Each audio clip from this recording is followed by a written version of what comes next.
Yung mga tao ay di interesado sa iyo. Di rin sila interesado sa akin. Interesado sila sa sarili nila. Umaga, tanghali, gabi. Mahilig makipag-usap ang mga tao pero may isang topic na paborito natin lahat pag-usapan. Yun ay ang mga sarili natin. Ang pagsasalita tungkol sa sarili natin ay nag-activate sa same areas ng brain na nagla-light up pag kumakain ka ng masasarap na pagkain, yung high feeling kapag nagtitake ka ng drugs, or pati yung feeling ng pakikipagtalik. Or in simple words, yung self-disclosure ay gratifying. Nabibigyan tayo nito ng satisfaction.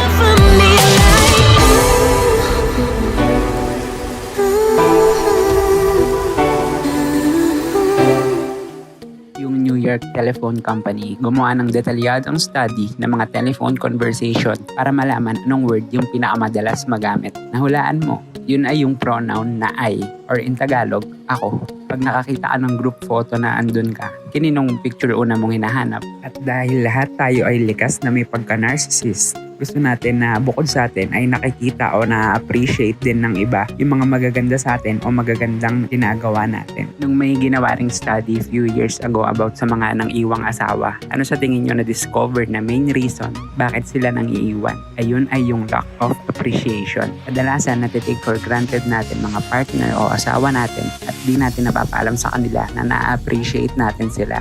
Yung problema nagsisimula pag di natin napansin paano natin naging habit yung pag-take for granted, pagsimulan mawalan ng pake at hindi pagpapakita ng appreciation sa partner natin. Nag-lead yon sa other problems, pagtatalo, pagkagalit, samaan ng loob, tapos suddenly nagsisimula na tayo mag-wonder kung yung relationship na yon ay magwo-workout ba talaga. Sige, magbigay tayo ng simpleng example. Yung partner mo lagi naghahatid sa anak mo sa school. Siya gumagawa nun for a while na. Pero never mo nasabi sa kanya na na-appreciate mo yon o thankful ka sa paggawa niya nun araw-araw. Paano kung one day hininto niya yon? E di i-adjust mo bigla schedule mo. Gigising ka mas maaga o mawawala ng oras panoorin yung paborito mong breakfast show bago ka pumasok sa trabaho. Yung akala mong mga simpleng bagay lang, biglang magiging importante pag hindi siya nagawa. Kung gusto lang natin magpa-impress at gusto nating maging interesado sila sa atin, di tayo magkakaroon ng mga totoong kaibigan. Sabi ng famous old Roman poet, si Publilius Cyrus,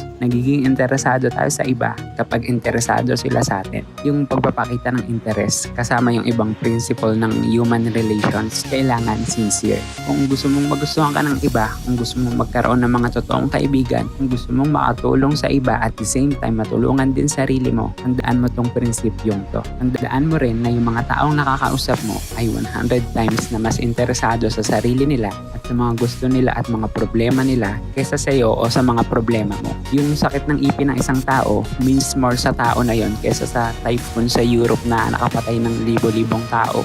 Mas interesado siya sa sakit na nararamdaman niya sa likod niya kaysa sa 40 lindol na nangyayari sa Africa. Isipin mo yan next time na may kakausapin ka.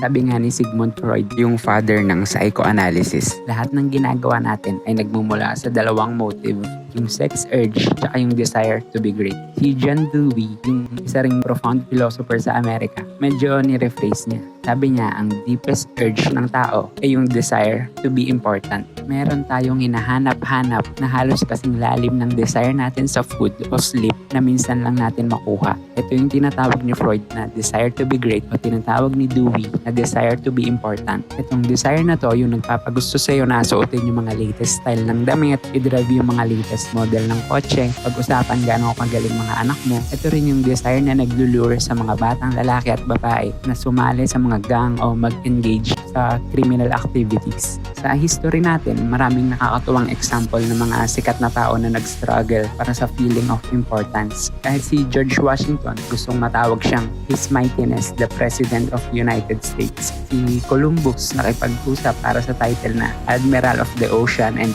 Viceroy of India. Si Catherine the Great, di tinatanggap yung letters pag hindi naka-address sa kanya as Her Imperial Majesty. Yung ibang tao pa nga sobrang gutom sa feeling ng importansya kaya nababalaw na sila para makuha yun. Imagine anong himala magagawa natin by just giving people mga honest na appreciation natin sa kanila. May friend nga ako, si Anya. Nag-try siya mag-fasting, tapos 6 na araw at gabi siyang hindi kumain. Hindi naman daw ganun kahirap. Mas hindi na siya gutom nung katapusan nung pang-6 na araw kaysa sa katapusan nung pangalawang araw. Pero alam natin, iisipin ng mga tao parang may nagawa na silang krimen pag di nila napakain pamilya o employees nila sa 6 na araw. Pero hinahayaan natin sila for 6 days, 6 weeks, minsan 60 years nang di natin nabibigyan ng makapusong appreciation na kinikrave nila as much as sa pag-crave nila ng pagkain.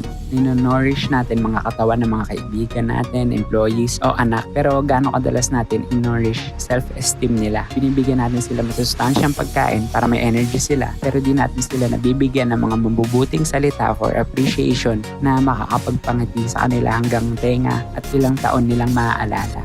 Sabihin ng ibang nanonood, nasubukan ko na yan, hindi naman yan gumagana. Lalo pag matalino yung kausap mo. Iba kasi yung pambobola.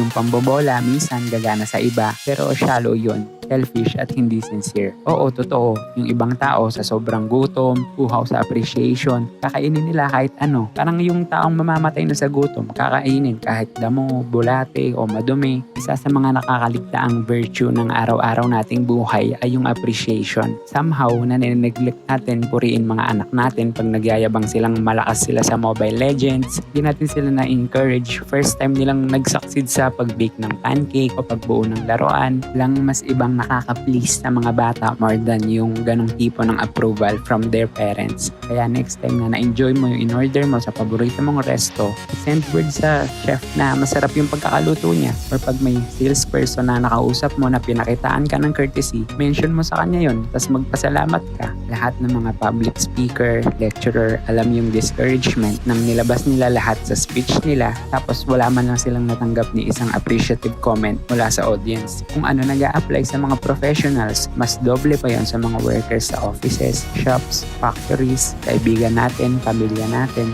sa interpersonal relations natin. Huwag natin kalimutan na lahat ay associates natin. Lahat yan ay tao lang na nagnanasa din ng appreciation.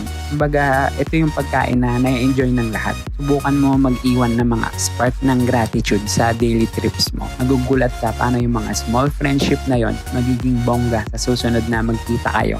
Ini-encourage ko kayo na pasalamatan nyo yung 100% ng mga tao para sa 100% ng mga bagay na nagagawa nila para mapadali yung buhay mo. Kahit na part pa yun ng job description nila. Kahit na waiter pa yan na naghanap ng upuan mo sa resto, grocery clerk na nag-i-scan at nagbabag ng groceries mo, bellboy sa hotel, katrabaho mo, everyone deserves na mapasalamatan.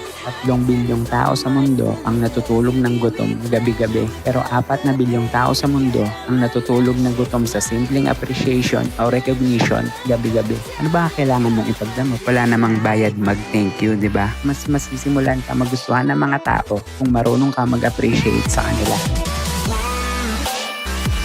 Kung may natutunan kayo sa video to, ma-appreciate ko kung i-hit niyo yung like button at huwag niyo na rin kalimutang mag-subscribe at i-click ang notification bell. Ituturo ko sa inyo how to be you times 2. See you sa next video.